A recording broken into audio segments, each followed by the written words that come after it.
Innanzitutto do un saluto a tutti i ragazzi, li ho salutati tutti e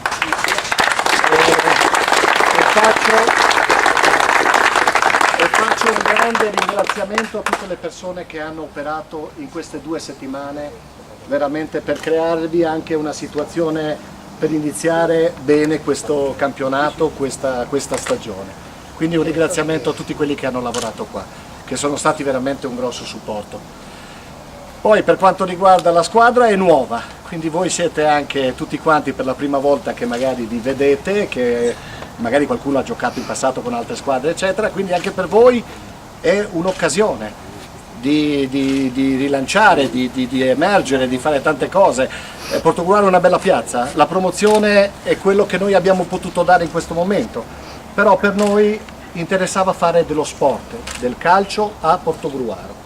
Perché quando era nata Io Portogruaro era nata per sostenere una squadra di calcio a Portogruaro.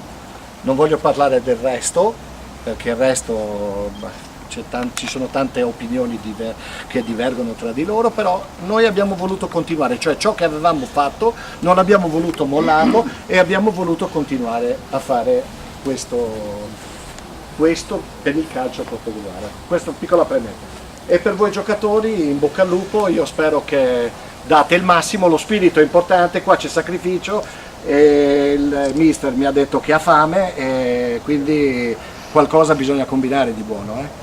Quindi per noi è importantissimo rimanere nella categoria, questo è importantissimo, se no possiamo anche sognare più avanti, però dopo vediamo di muoverci bene adesso, ok?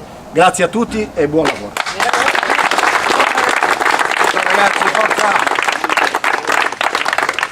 Noi cominciamo, abbiamo grande entusiasmo, l'entusiasmo ce l'ha trasmesso la società che c'è, che è presente, che si è data da fare, che ha dato dei segnali importanti, noi li abbiamo raccolti, i ragazzi raccoglieranno i segnali di tutti voi, i segnali della società, i segnali miei e noi vogliamo assolutamente dare il massimo per onorare una maglia che per fortuna insomma, è rimasta nel panorama calcistico e noi faremo il massimo, quello è la promessa che possiamo fare, di fare il massimo per questa maglia.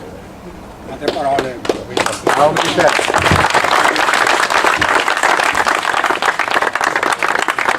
cosa che volevo dire che mi è sfuggito, però è una cosa molto importante, ringraziamo il Pradipozzo che ci ha ospitato qua per fare gli allenamenti. Questa è una cosa importante.